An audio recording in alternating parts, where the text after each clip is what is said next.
Hello everybody, this is Art from artmills.org. My oldest daughter was born 22 years ago in February. I remember clearly, it was a cold February. I was 25 years old. 2 o'clock, well actually it was 2:02 in the afternoon, my baby girl was born. My very first daughter, I have two daughters, my first daughter was born 2:02 on 2/2. The labor happened. I remember when the baby was born, the nurses took my daughter over, and I can remember clearly even what I was wearing that day. But I remember standing there next to my wife while she's in labor, and then I remember when the baby was born, the nurses took her over into it was almost like a little corner of the room, and they put her up on this table, and they started doing stuff to her. And I remember I was still standing there next to my wife holding her hand, and finally one of the nurses turns and looks at me and goes, "You can go see her if you want." And I remember going over there and being utterly fascinated by my baby girl. And I remember, they were cleaning her up, and they had gotten her to cry real good. And I remember they were, taking footprints of her, and I got to hold her hand, and her cry was so weak. I remember, most newborn babies, their cry is not really all that loud, but her cry was weak, and I remember thinking, this is the coolest thing ever. And I remember it didn't really even hit me what had happened. I just knew there's this little person that's in the world now, and here she is, and it just didn't register with me. And I remember they took the baby down to the nursery, and my wife, they took her into an area where she could recover and just sleep.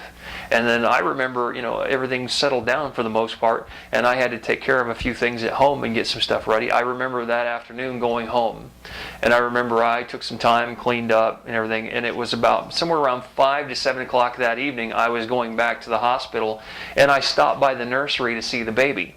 And the hospital nursery, there's a great big glass wall, and you can look past the wall and look at all the babies, and you find your baby and you're looking at her. And it was really about that time that it really started to hit me what had happened. And that the reality set in that I have a daughter. I am a father. And I started thinking about that, and I thought about a few points that I wanted to share with you about that, because it really it started to come home to roost to me just how much of a life-changing event had happened that day. And it just occurred to me that I have a daughter, and now I am a father. I didn't even really fully understand or know what that meant, that I am a father. Now, in my own life, my dad left when I was 10, and I didn't have I had vague memories of him, but I didn't have a good example to follow. I didn't have any example to follow, or at least that's what I thought. Later I began to realize that God showed me that I have plenty of good examples in my life that I can follow, and I did.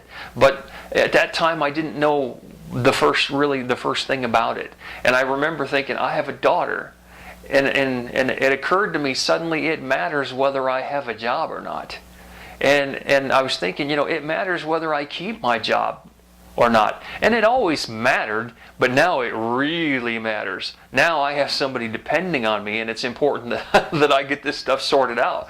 And I remember it even matters how I think about my job or how I do my job. These things matter now, because if I don't have an income now, it affects more than me. And my wife, at the time, she was working too, but it affected more than her. It affected somebody who couldn't work for themselves now, and it began to come home to roost on me what exactly it meant that I was a father. And I thought, I'm a father now. I'm a dad. And it occurred to me, it matters now who I am. It matters what I do. I'm an example now. I need to pay attention to the things that I say. I need to pay attention to the things that I do. I mean, she's going to learn about the world from me. She's going to learn how to relate to the world from me.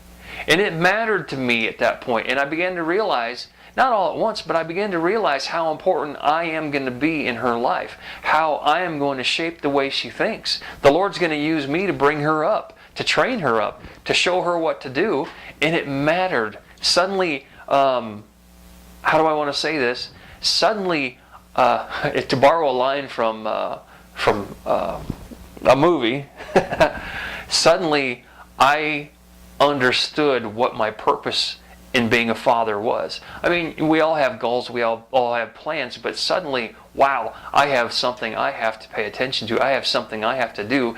And then for the next minimum 18 years, I have something that I have to do. I have a purpose. I have something that's imperative that I follow the line, hold my own feet to the fire, as you would say, and make sure that I was doing the right thing and being the right example. Hello everyone. The video you've just seen is a video that I made a couple of weeks ago, and it was a kind of a long video, so I cut it down into more than one, and what you've seen is the first of a few. And it was something that I really felt impressed to put on so that to share the defining moment of becoming a father. And if this video or these videos help you or would help someone you know, I encourage you, please point them to it and let them experience it for themselves. Maybe there's something in here that can help them as well. And what we really want to do is leverage our influence to help as many people as possible. So if this helps you at all, please go ahead and share it. And if you're watching this video anywhere but on my blog, please head over to my blog at artmills.org, and you can participate, leave a comment, join the conversation, or you can access more content that I have over there. You be blessed this week, and we'll see you next time.